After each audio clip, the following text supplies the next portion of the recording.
जो टायर है रेस्ट में है कि गति में? विराम में। अगर विराम में है या गति में है, अगर मान लो कि अगर रेस्ट में है और गति में है, न्यूटन साहब को कौन सा नहीं है? पहला, दूसरा है, तीसरा? पहला। कौन? पहला। क्या हम चाहे कुछ भी कर ले, अगर इस पर रेस्ट से इसको गति में लाने के लिए बल की आवश्यकता होगी? इससे कम बल लगाएंगे तो क्या आगे जाएगा? यानी इसको लाने के लिए बल ज्यादा आवश्यकता है। अगर कोई आकर इसको खूके तरे जाएगा? क्योंकि इसको बल लेकिन इसके बल को यहाँ से थोड़ा सा भी अगर लगाया जा रहा है, अभी लगाने नहीं जा रहा है, लेकिन थोड़ा सा लगाएंगे तो गति हो जाएगा। लेकिन बल हम तो यहाँ लगाए हैं। अगर टायर को यहाँ ले लिया जाए, रेस्ट में है, इस बॉल को इसको धक्का दे रहे हैं टायर को, तो बल हम यही लगा के ना, बल यहाँ लगाएंगे, लेकिन वहां तक गया कि नहीं गया? यानी कि जब यहाँ से रेस्ट से गति में हुआ तो गति में रहना चाहा कि नहीं चाहा? यानी कह सकते। और एक दो चीज होता है, तो जो शुरुआत में गैलीलियो साहब का जो था प्रयोग, क्या कहलन की चुपचाप कि हमेशा चलावे खाती हमेशा ठेले के पर ना, ऐसा नहीं कर सकते। वहाँ न्यूटन साहब की ना ऐसा नहीं है। आप एक बार इसको अगर बल लगा दिए हैं तो इसका प्रकृति है गति में है, तो क्या रहना चाहता है? बात समझ में आया? तो न्यूटन साहब का पहला नियम समझ में आ गया? न्यूटन साहब का पहला नियम क्या करता है कि अगर कोई वस्तु गति में है तो गति में रहना चाहता है, और विराम में है तो बात समझ में आ गया? अब कहता है, ठीक है, दूसरा नियम क्या कहता है कि संवेग में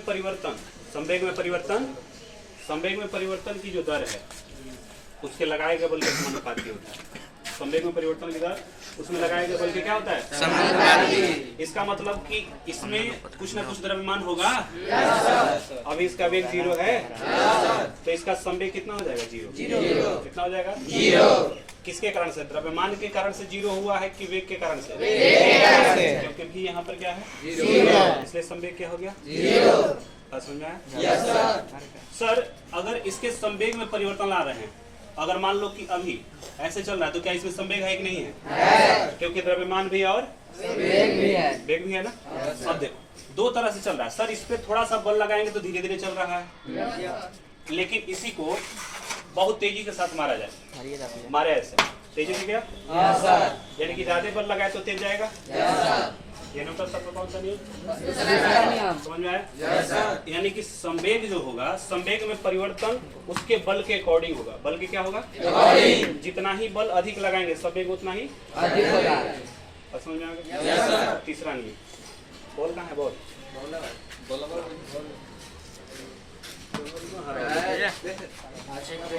अब सोचिए, यहाँ पर रखे हुए गेंद पहला वस्तु, टायर इसको M1, इसको कहेंगे। तो न्यूटन साहब का तीसरा नियम क्या कहता है कि कोई भी बल लगाएंगे तो जोड़ा में होगा। बल लगाएंगे तो शादी विवाह में जोड़ा, तो इसमें भी होगा। तो अगर M1 है और क्या है? M2। अगर इस पर बल लगाएंगे ऐसे, तो इसका दिशा इधर। तो जब इसको मार रहे हैं तो इधर भी आ रहा है, क्या ये इधर गया? तो कहेंगे कि अगर इस पर बल लगा रहे हैं तो ऐसे जाएगा। या बैटिंग करते समय आजा,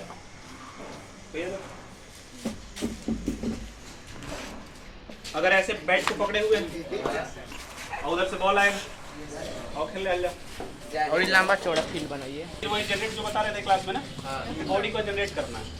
यानी कि जब हम ऐसे रख रहे हैं तो अभी मेरे पास द्रव्यमान किसका है? बैट का। और मेरे हाथ का, ये दोनों का है ना। तो हम दोनों में क्या कर रहे हैं कि बैट और हाथ वाला में मेरे पास बैट का द्रव्यमान है और हाथ का, लेकिन चाह रहे हैं कि बैट और हाथ के द्रव्यमान से इसका और संवेग करें।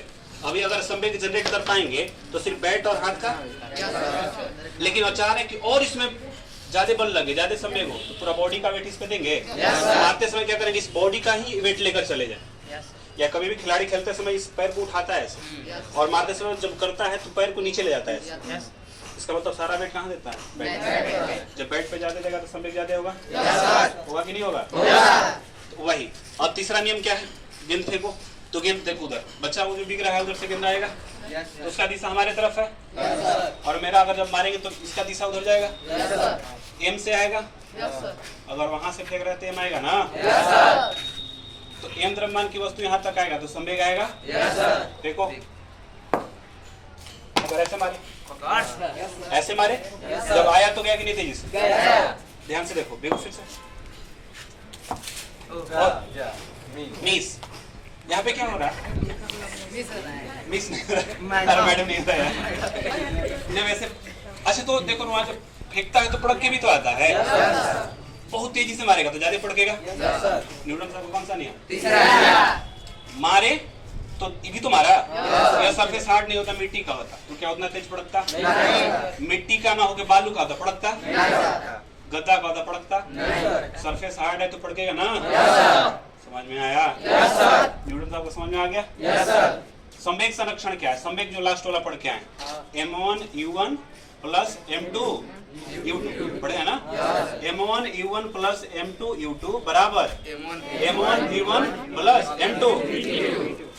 कहने का मतलब कि जो बंदूक वाला था वही काम क्या इसके साथ गेंद वाला भी हो सकता है ना। तो बैट m1, बैट क्या हो सकता है? m1। इस पर गेंद रख दे तो क्या होगा? m2। गेंद भी तो अगर ऐसे इसको ऐसे रख लिए दोनों हो गया। इसमें कितनी वस्तुएं? m1 और m2।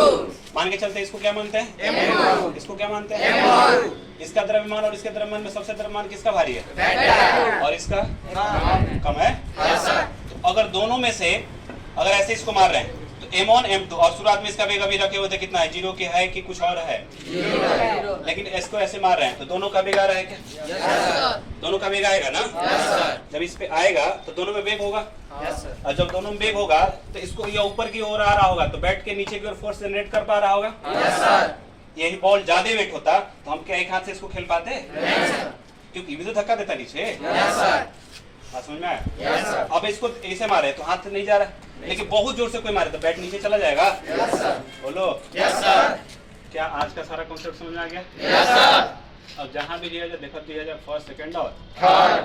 अब अगला चैप्टर पढ़ लीजिए गुरुत्व।